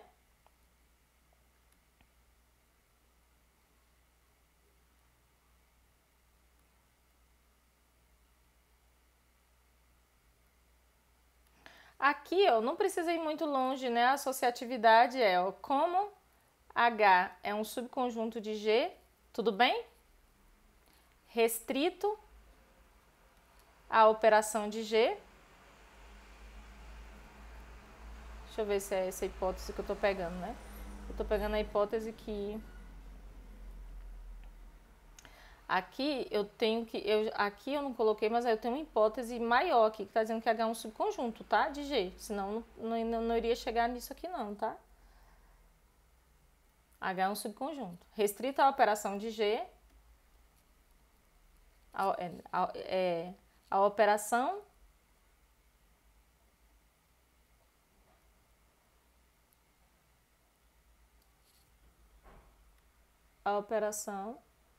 estrela, vou chamar de estrela, tá? Também é associativa em H, né? Aqui H é da associatividade por causa da igualdade dos pares associativos, né? Em H. A associatividade não tem muito o que fazer. Agora, por exemplo, se eu pego dados A e B pertencente a G, pertencente a H, ó, se eu pego A e B pertencente a H, o que a gente tem? A gente tem que existe o bem-verso, né? Ó, existe o bem-verso pelo item anterior, pelos itens anteriores. E A vezes bem-verso inverso está em H, concorda? Porque ó, esse elemento aqui está em H, porque todo mundo tem seu inverso. Então, A vezes B inverso inverso está em H pela hipótese. Isso aqui é o AB. Então, a operação é fechada. Estrela é fechada. Eu não estou colocando estrela aqui, mas eu estou considerando ela, tá? É fechada. Então, ó, a gente mostrou então que essa condição diz que H é subgrupo de G, tá bom? Então, a gente mostrou que a condição é necessária e suficiente. Ou seja, se eu tenho que H é um subconjunto, um subgrupo, isso aqui vale. Mas eu posso provar que H é um subgrupo de G só mostrando isso aqui. Eu mostro que H tem um elemento neutro e que, dado dois elementos de H, esses dois elementos, um pelo inverso do outro, está em H. Acabou-se. Tudo bem? É bom porque a gente reduz aí outras coisas, né? Não tem que provar outras coisas. Mas, às vezes, não é tão difícil também provar essas coisas, né? Tem algumas situações que eu prefiro provar direto, que é um grupo, tá? Eu prefiro fazer assim, ó, H é um subconjunto de G e vale isso. Tem elemento neutro, esse é o simétrico desse, porque às vezes é mais fácil do que tem certas contas que dificultam mais, tá? Mas aí a gente tá fazendo isso para ter mais uma ferramenta, tá? Aqui, por exemplo,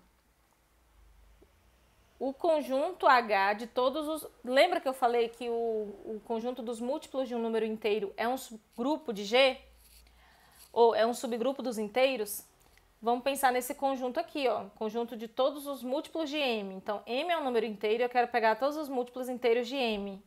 E eu quero mostrar que esse conjunto é um grupo. Então, por que é um grupo? Me fale aí.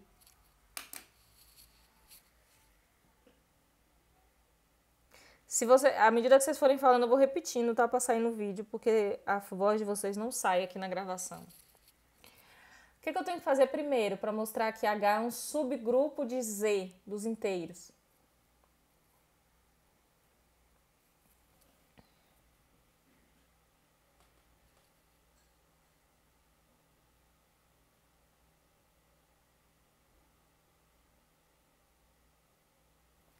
Eu tenho que mostrar que H é não vazio, né? Por que H é não vazio? Por que esse conjunto é não vazio?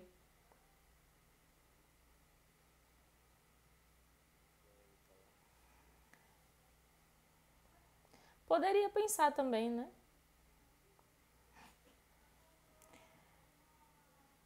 Mas a gente tem um número melhor que M, que é a gente já tem que entregar o elemento neutro, né? O ideal é a gente já entregar o elemento neutro, tá? O zero tá, né? Tudo bem?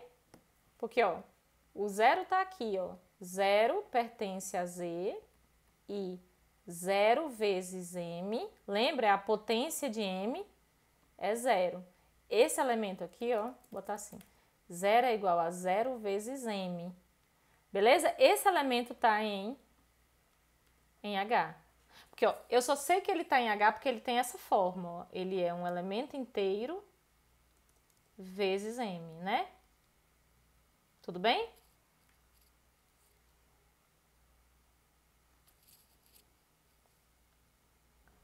E depois, eu quero usar a proposição, né? Eu quero usar a proposição. Então, eu vou entregar dois elementos, ó, dados A e B pertencente a H.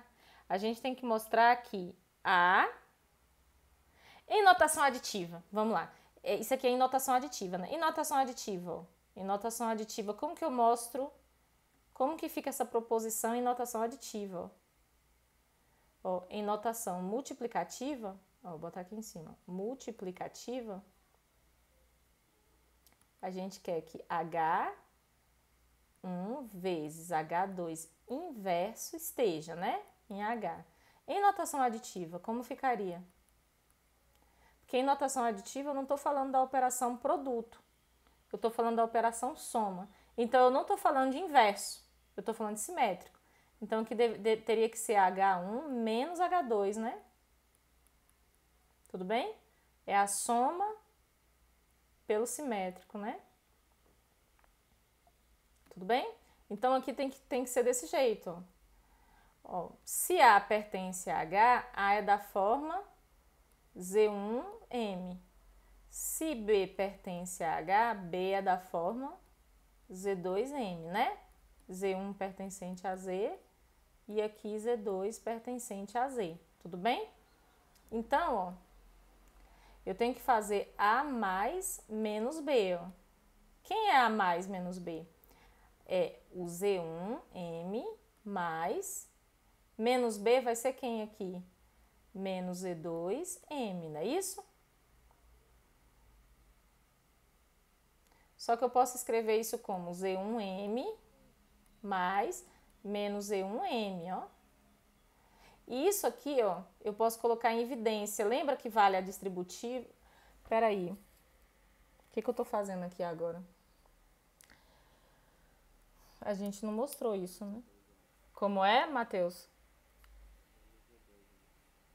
Menos E2. Mas aqui, ó, o que eu tô fazendo é uma propriedade que eu não provei, né?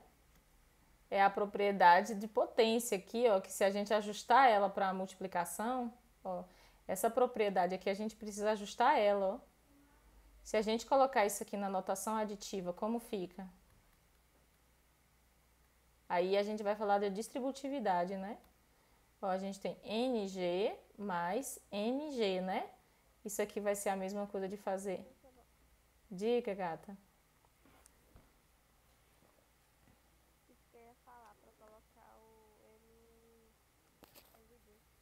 Isso.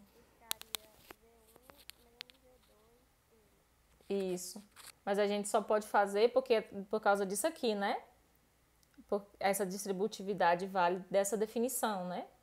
E dessa indução aqui, ó. Tá bom? E esse daqui como é que ficaria? Que aqui a gente ajustou esse, né? Como ficaria essa segunda propriedade?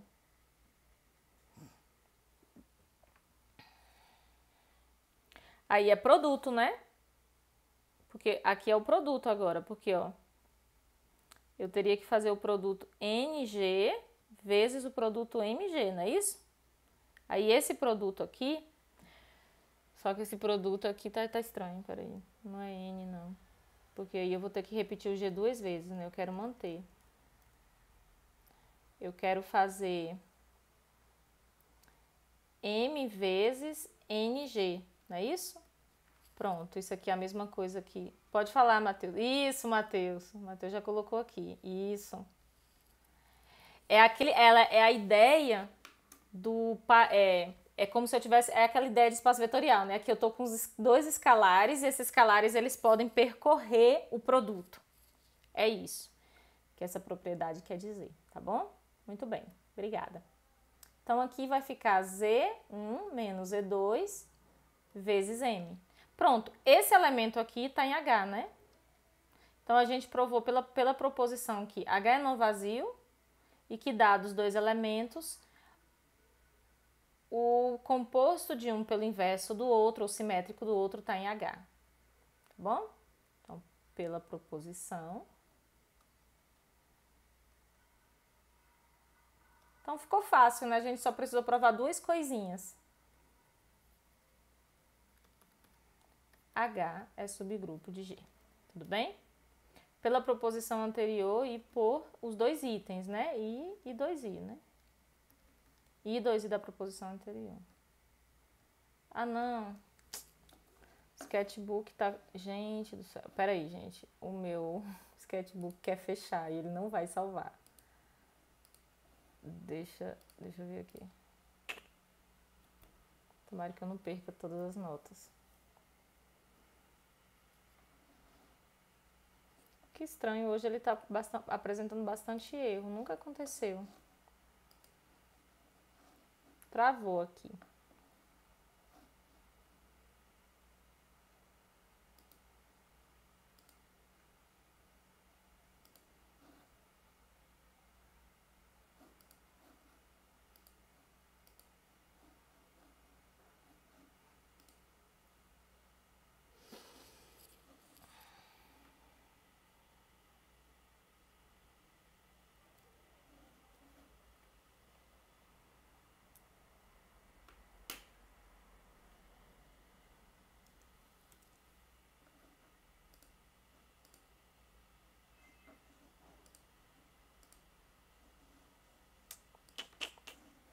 travou aqui. Deixa eu ver se ele vai abrir.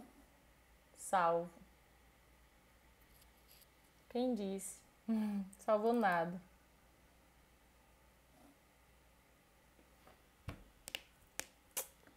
E lutas.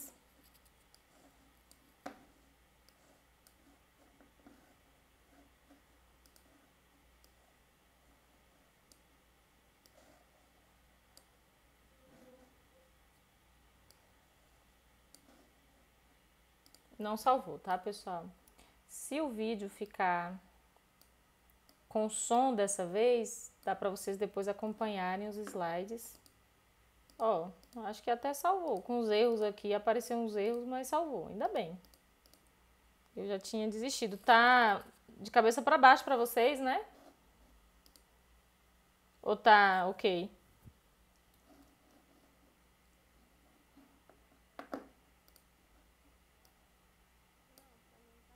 Tá, não? Tá. Ok.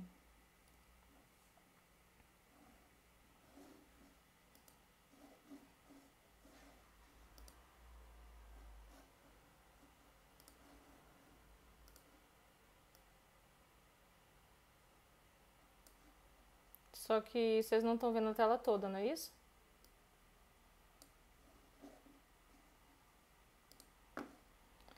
Deixa eu ver se eu consigo arrumar aqui.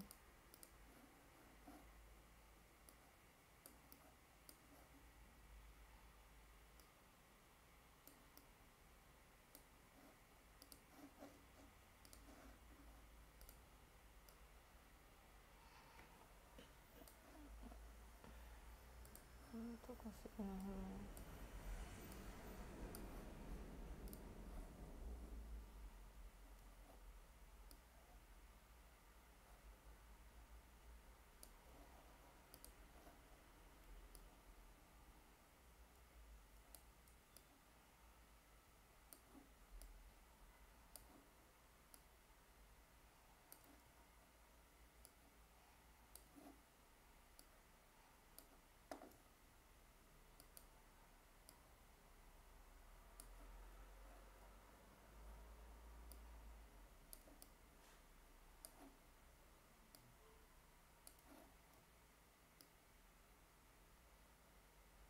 Que estranho.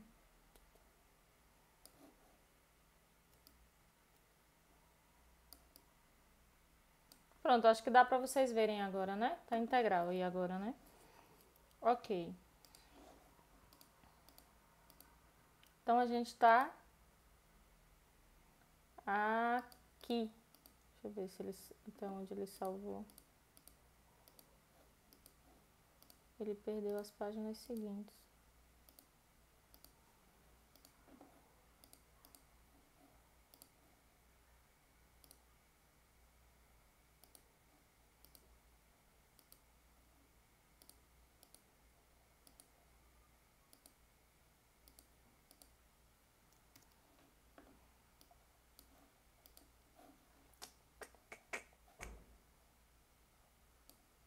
Deixa eu passar aqui, ó. Ele perdeu páginas que já estavam...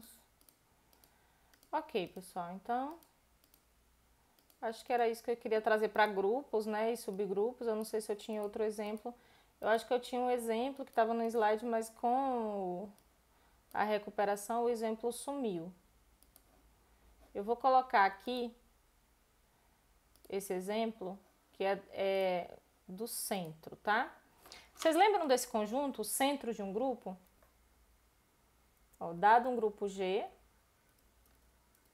não sei se vocês lembram. Dado um grupo G, então, definimos o conjunto. Esse conjunto aqui, ó, a gente chama de centro de G. O que é o centro de G?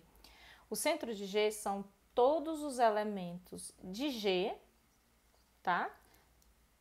Vou colocar assim, é o conjunto de todos os elementos de G que comutam com todos os elementos de G. Essa aqui é a ideia. Ó. Aqui é a relação de todos os elementos desse conjunto, desse grupo G, que comutam, ou seja, que a operação AG e GA é igual para todos. Ele comuta com todos. Então, isso aqui quer dizer que são todos os elementos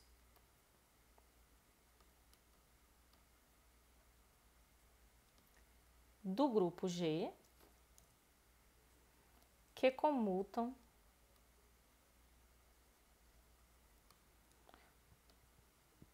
com todos os elementos de G. Tá certo? Então, aqui, o que a gente vai ter? Ó, o que a gente quer? A gente quer aqui mostrar aqui esse conjunto, né? Observe, como ele é uma relação de elementos de G, né? Contém todos os elementos de G. Isso aqui é um subconjunto, né? Isso aqui é um subconjunto de G. Esse conjunto aqui, ele tem uma estrutura de grupos. Ele é um subgrupo de G, tá bom? O centro é um subgrupo de G. Pronto, provar que o centro é um subgrupo. E a letra B? Provar que G é abeliano, se só se ele é o próprio centro. Se G é o próprio centro. Não sei se assim é melhor colocar, ou se o centro de G é o próprio G. Tanto faz, né? Tanto faz. Tá certo? Vou fazer assim com vocês, tá? Enquanto eu tento trazer os outros slides que se perderam. E aqui também eu sumi para vocês. 5 minutinhos para vocês fazerem essa questão. Pode ser? 5 minutinhos, tenta fazer aí a letra A e a letra B como exercício. Enquanto eu ajusto aqui as configurações perdidas.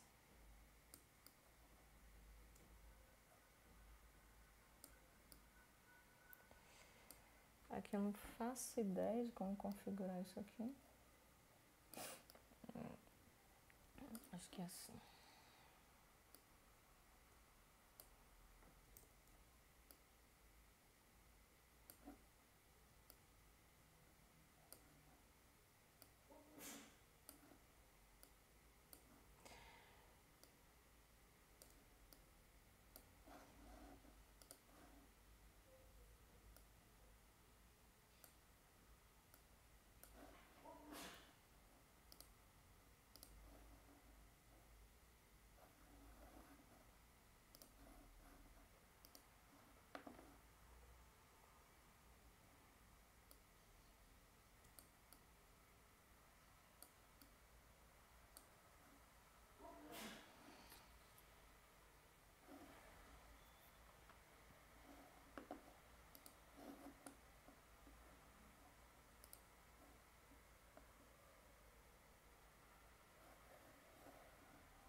Ok? Fizeram?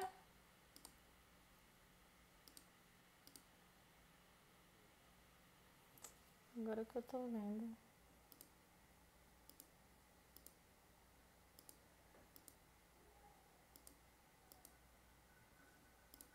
Eu sumi com a página. Oh, paciência, viu? Que a gente tem que ter na vida.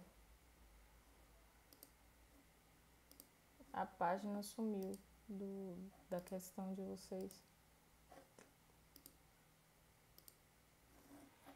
Mas eu vou mandar então colada.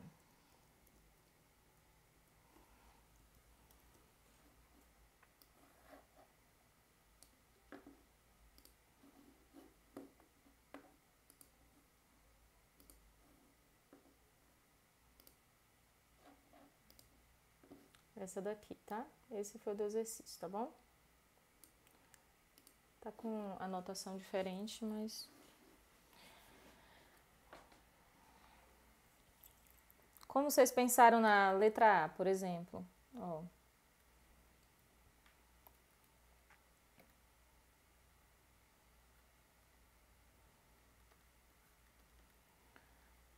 Então, aqui é o conjunto de todos os elementos que comutam com todos os elementos de G. A gente quer pegar um elemento daqui e mostrar aqui se a gente tem dois elementos. Se a gente tem um elemento, a gente tem o inverso. Se a gente tem... todo elemento tem seu inverso, a gente tem um elemento neutro. Só que a gente pode usar uma relação que a gente já conhece, né? Que é aquela proposição. Então, a gente pode mostrar que o centro é não vazio logo. E depois a gente mostra que, dado dois elementos no centro, esses dois elementos, o composto de um pelo inverso do outro também está no centro. Então, como que a gente prova?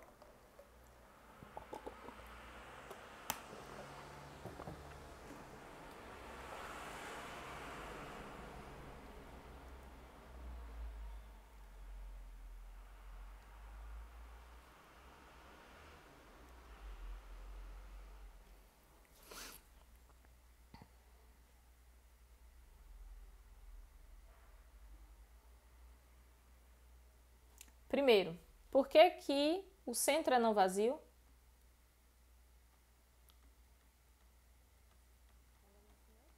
Tem um elemento neutro. Por quê? Por que tem um elemento neutro? O elemento neutro está no centro. Porque o que que é um elemento? O que que é um conjunto está no centro?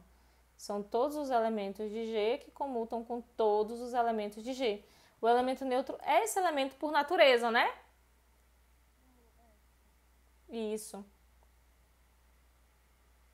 Uma vez que, ó, E vezes X é igual a X vezes E para todo X pertencente a G, né? Coloquei assim, eu coloquei X para manter essa anotação aqui, tá? Eu não gosto muito de colocar, eu coloco, mas depois eu fiquei pensando, será que foi eu mesmo que coloquei? Porque eu não gosto de colocar X para um elemento de um grupo, eu gosto de colocar G, H, K, mas enfim. Tá tudo bem. O que mais? Agora eu vou ter que supor. O que vocês fizeram? Supõe que A, G e H pertencem a G, não é isso? Eu vou supor agora que G e H pertencem ao centro. E eu quero mostrar. Como é, Matheus? Ah, você está escrevendo? Deixa eu abrir aqui. Ah, tá. Se vocês quiserem compartilhar a tela mostrando o exercício de vocês, vocês podem também, tá? Ó, eu tenho que mostrar aqui G inverso, ó, supõe isso para mostrar, ó. Porque é bom a gente saber o que a gente quer mostrar, porque a gente sabe para onde vai. O GH inverso tá no centro, tá bom? É isso que eu quero chegar, ó. Só que GH inverso está em centro, isso aqui tem que acontecer, essa relação de comutação tem que acontecer. Então, ó, pela hipótese, depois eu dou uma olhada na sua atividade, tá, Matheus? Eu vou estar fazendo aqui pra gente não... Ó, pela hipótese, G pertencer ao centro, significa que Gx é xg para todo x, né? H pertencer ao centro significa que hx é xh para todo x. Tudo bem? Isso aqui está valendo para todo x, ó. Então, isso aqui está acontecendo, ó, eu posso pegar e multiplicar inverso à esquerda, ó, à direita. Eu posso fazer g, x, g inverso é igual a x para todo x, tudo bem? Ó, isso é verdade, ó. Multipliquei aqui por o g inverso, multipliquei aqui por g inverso, ó. Esses dois matam, fica só esse. Posso fazer a mesma coisa lá de cá, ó, hx, h inverso. X para todo x. Esse x é igual a x, eu posso igualar essas equações. Então, g, x, g inverso é igual a h, x, h inverso. Tudo bem? Enfim, vocês podem ter feito de outra forma, tá? Não precisa ter feito dessa forma aqui, não. Deixa eu ver como que... Mateus, ele tá fazendo direto, né? G, A, B... Ó, A e B pertencem a G. Não, mas do jeito que você fez, Mateus, você já está considerando que a B inverso comuta com G, não é? Ah, não, deixa eu ver. G, A, B. Ah, você passou G para lá, tá? Porque G comuta com A. Aí depois você associou. Fez o inverso do inverso, sim.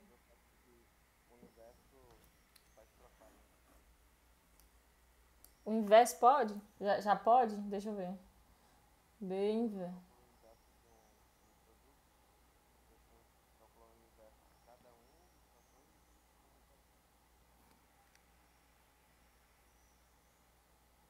Não, mas eu acho que essa justificativa não precisa, porque aqui já tá acontecendo, né? Ó, G, você comutou G com A, tudo bem.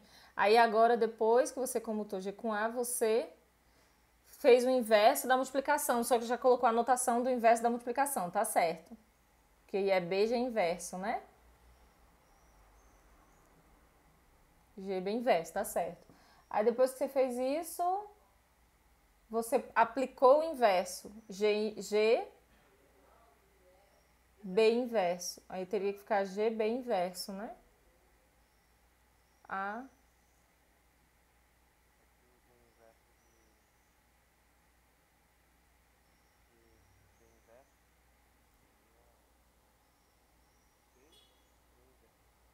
Quando você coloca aqui, aqui parece que você já está dizendo que comuta entre si, né?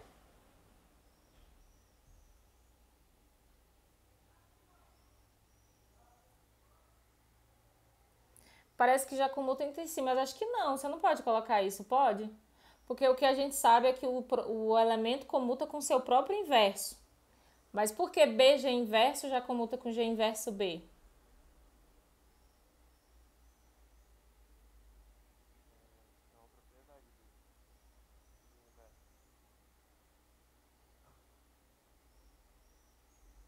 Não, porque você está falando que se B está no centro, mas acho que essa propriedade ainda não, a gente não viu, não? Acho que não sei se a gente já pode aplicar.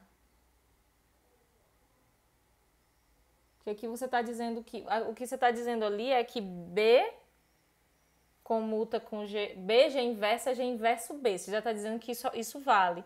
Mas se isso vale, significa que B também comuta com G. Tudo bem? Então você já está usando a propriedade 2 que você queria provar, que o inverso está lá dentro, entendeu? Você poderia ter feito essa propriedade separado. Porque ó, se um elemento comuta com G, ele comuta com o inverso, né? Mas acho que tá ok. Tá ok também. Mas é porque aqui você teria que ter já dito, tá? Teria que ter provado que B é inverso. Porque direto assim não sei. Aí tá. Aí depois você aplicou B inverso, G. Ah, B inverso, ok.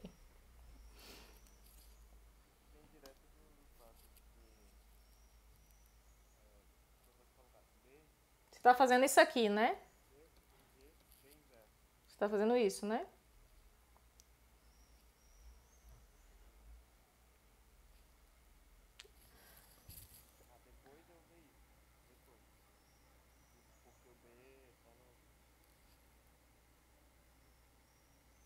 Então, B está no centro. O que você tem é isso, né? Esse passo aqui...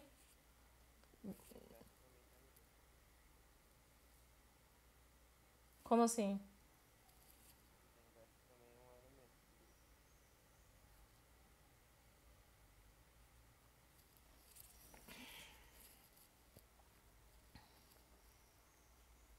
Ah, tá. Entendi.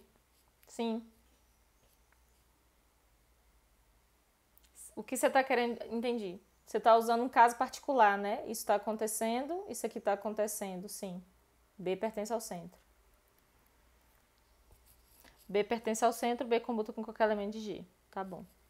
Perfeito. Aqui também sai desse jeito, ó. Aqui a gente tem o seguinte, ó. Eu posso pegar H e multiplicar a esquerda, então fica H inverso G, X.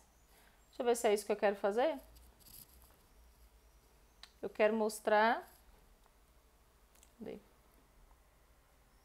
Eu quero mostrar que G é H inverso, né? Que G é H inverso, comuta com X, né? Então, aqui já saiu, ó.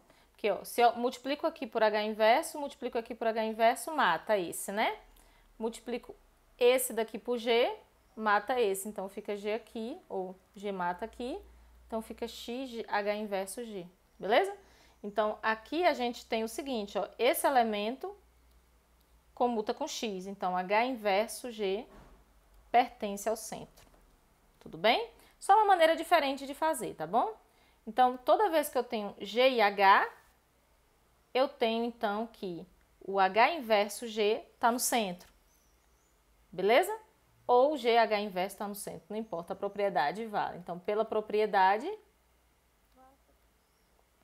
Fala, Laiane. Aqui é porque ficou ao contrário, né? Mas eu queria mostrar esse daqui, né?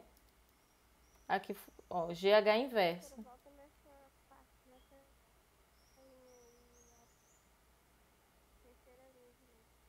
1, 2, 3 aqui. É porque aqui eu cheguei na igualdade dessas duas equações, tá? Essas equações são iguais para todo x. Então, essa igualdade aqui, eu posso fazer o contrário. Eu quero mostrar GH, né? Eu posso multiplicar por G, mas aqui ia dar mais coisa. Ó, eu tenho G aqui, tá vendo? E eu tenho H aqui. Se eu multiplico aqui por H inverso, isso aqui vira o elemento neutro, concorda? Mas o H inverso aqui se mantém. Se eu multiplico a direita aqui por G, eu vou multiplicar aqui também por G. Esse daqui, ó, passa a ser o elemento neutro, então ele some da minha equação. E aí eu tenho H1 inverso GX, XH inverso G. Tudo bem? Esse elemento está no centro. Tudo bem, Laiane? Ó, é isso aqui, ó. Eu tenho G, X, G inverso. Como é, Laiane? O que a gente faz aqui, ó? Eu multipliquei por H inverso aqui. Aqui, ó. Eu multipliquei por H à esquerda, ó. Eu também multiplico por H à esquerda. Tudo bem? Esse daqui, ó, é o elemento neutro. Então, eu vou ficar com H inverso G, X, G inverso. Elemento neutro multiplicando por qualquer coisa dá ela mesma, tudo bem? Agora eu venho aqui, ó, e multiplico a direita por G. Quando eu faço essa multiplicação, eu vou ficar com H inverso G, X. Esse daqui é o elemento neutro. X, H inverso G. Tudo bem? Esse daqui não altera o resultado. Então, eu vou ficar com H inverso G, X, X, H inverso G. Tudo bem? Aqui tinha que ter ficado organizadinho, porque eu queria que aparecesse GH inverso, né? É só fazer diferente aqui, ó, na hora de fazer isso aqui, na hora de fazer essa igualdade. Eu fiz o G pra cá, ó. Então, eu posso fazer isso aqui, ó. Eu posso fazer G inverso X, G igual a X, ó. Se eu fizer isso, sai o que eu quero. Tudo bem? Se eu fizer isso aqui também, ó. Tudo bem? Ó, lá na frente a gente vai dar nome a isso aqui, ó. Esse elemento, quando a gente escreve ele desse jeito, a gente chama o conjugado, tá? Então, ó, quando a gente escreve g elevado a x, a gente chama do conjugado de g por x. Conjugado de g por x. Isso aqui a gente define como esse elemento, x inverso gx, tá? Então, quando o elemento comuta, a gente já pode dizer, por exemplo, que esse conjugado é o próprio g, ó. Gx é igual a g. Porque aí a gente tem essa relação acontecendo, ó. Gx igual a xg, tá bom? E algumas vezes a gente usa essa notação lá na frente. A gente usa muito essa notação em teoria de grupos mais avançadas, assim, quando a gente está estudando teoria de grupos mais avançadas, tá? Sai muita coisa dessa notação. Inclusive, na lista de vocês, eu acho que eu já coloquei esse conjunto aqui, ó. Conjunto de todos os conjugados de H. E aí a gente tem quais são as condições para ele ser um subgrupo, tá? Tudo bem? E aí a gente termina. A gente chega em homomorfismos, né? Parte da nossa revisão ainda.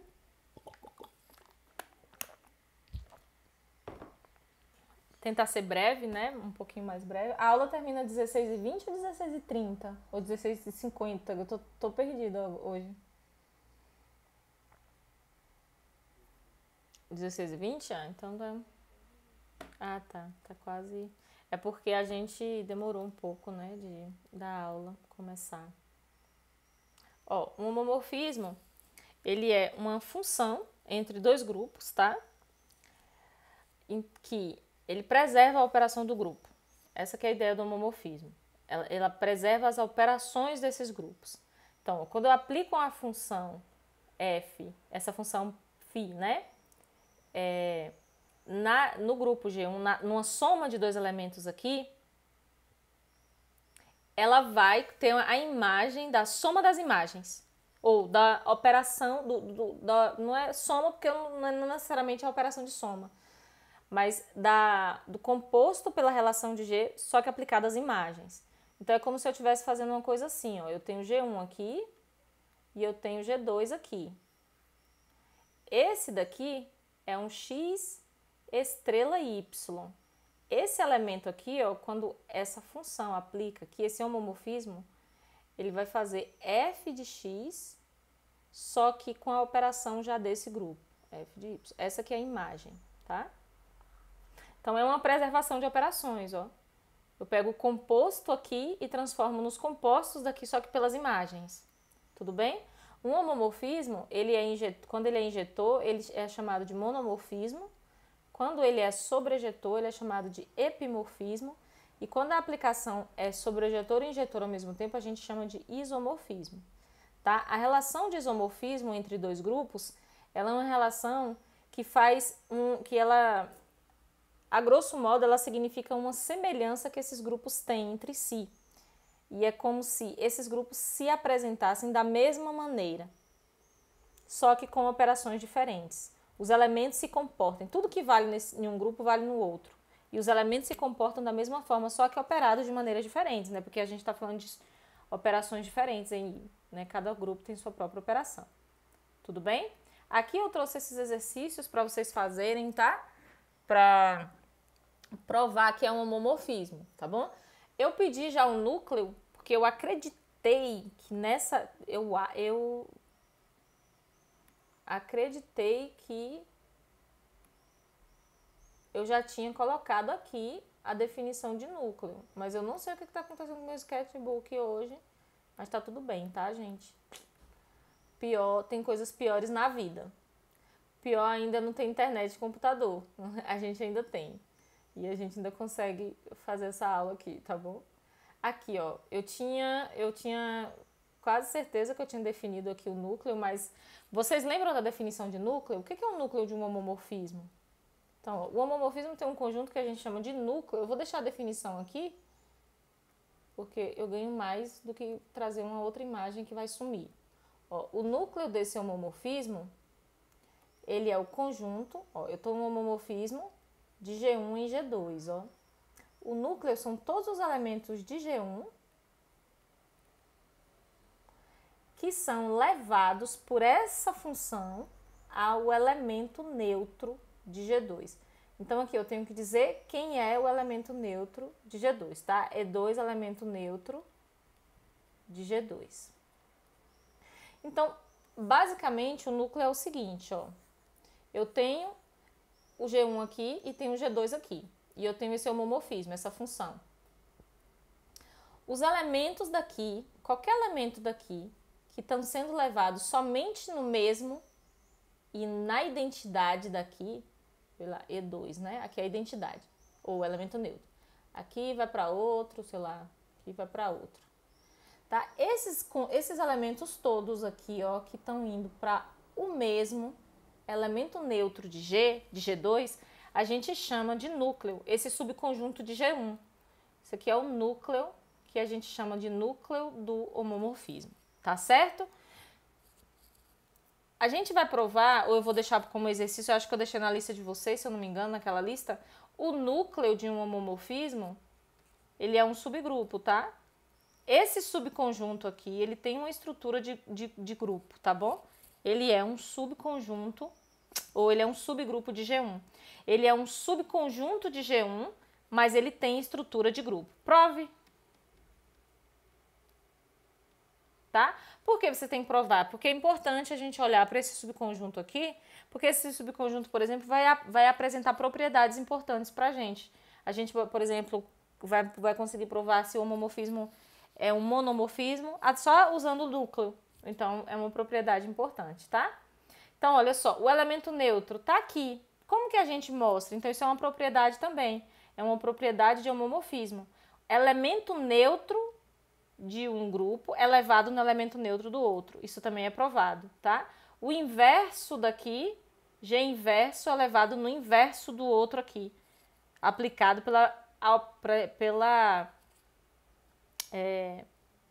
a gente tem um elemento que a gente denota como inverso. Como que é o elemento, imagem daqui, que a gente denota como inverso? São tudo coisas que vocês podem provar, tá bom? Então, esse é o núcleo. Então, vamos dar uma olhada aqui e tentar um exemplo. Por exemplo, ó. Aqui eu fiz um exercício, só que eu deixei ele de uma maneira geral, tá? Esse exercício aqui, ele pode ser diferente para vários Ks, tá? Então, aqui, ó, eu pedi para vocês provarem, determinar se é um homomorfismo. O θ, quem é θ? Θ é uma função que leva z em z, só que pega x e leva em kx, onde k é um elemento de z. Só que acontece, k pode ser zero. Se k é zero, você tem um resultado. Se k é 1, você tem um resultado. Se k é um número n diferente de 1, você tem outro resultado. Sobre ser injetor, sobre ejetor, tá? Então, separe esses casos aqui e prova, tá? Eu vou deixar isso aqui, então, como exercício. Eu faço alguns na aula que vem, tá? Mas o que eu vou pedir para vocês fazerem? Façam esses exercícios e na aula que vem mostra, tá? Manda para mim. Eu acho que é uma boa, eu já tá olhando, deixa eu ver aqui. Eu tá olhando tarefas de vocês, porque a gente vai ter uma prova só no dia 27, é muito tempo, né? Vocês podem se perder aí, se não for fazer as atividades, tá? Ah, lembrando sobre a apresentação ser presencial, vocês querem que seja presencial até esse aqui também? O pré-projeto não precisa, né? Pré-projeto não é para fazer nada ainda forte, né? É só apresentar o tema, tudo bem? Pré-projeto a gente tenta fazer online, porque eu não acho que eu não consegui ir para Barreiras nessa época do mês, não, tá? Mas no final do curso eu vou. Tá bom? Então, ó, essas tarefas eu vou deixar para vocês, tá? Eu deixei aqui só teoremas que a gente tem que lembrar. Composição de homomorfismo e homomorfismo. Homomorfismo, quando a gente tem um isomorfismo, a gente tem que a aplicação é bijetora, né? Então, sendo bijetora significa ela é inversível. A inversa de um isomorfismo também é um isomorfismo, tá certo? Todos os... a gente sempre pode definir o homomorfismo de um grupo nele mesmo.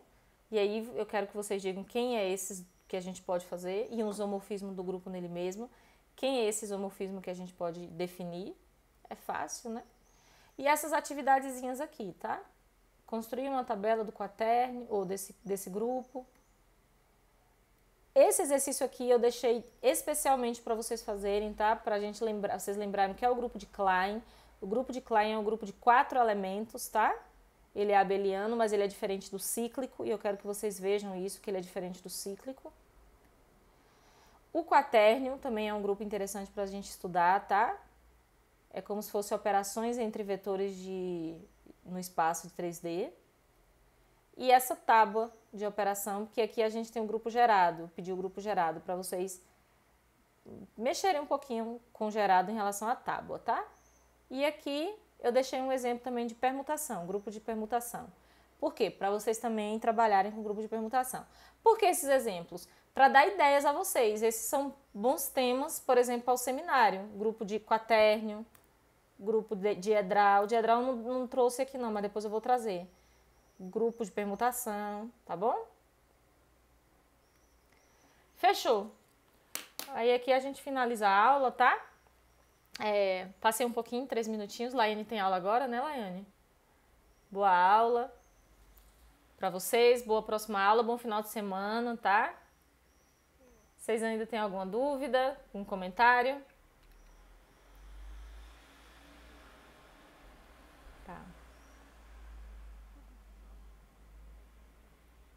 Um abraço, pessoal. Até a semana que vem, tá? Qualquer coisa e dúvida pode mandar lá no grupo, tá bom? Tchau.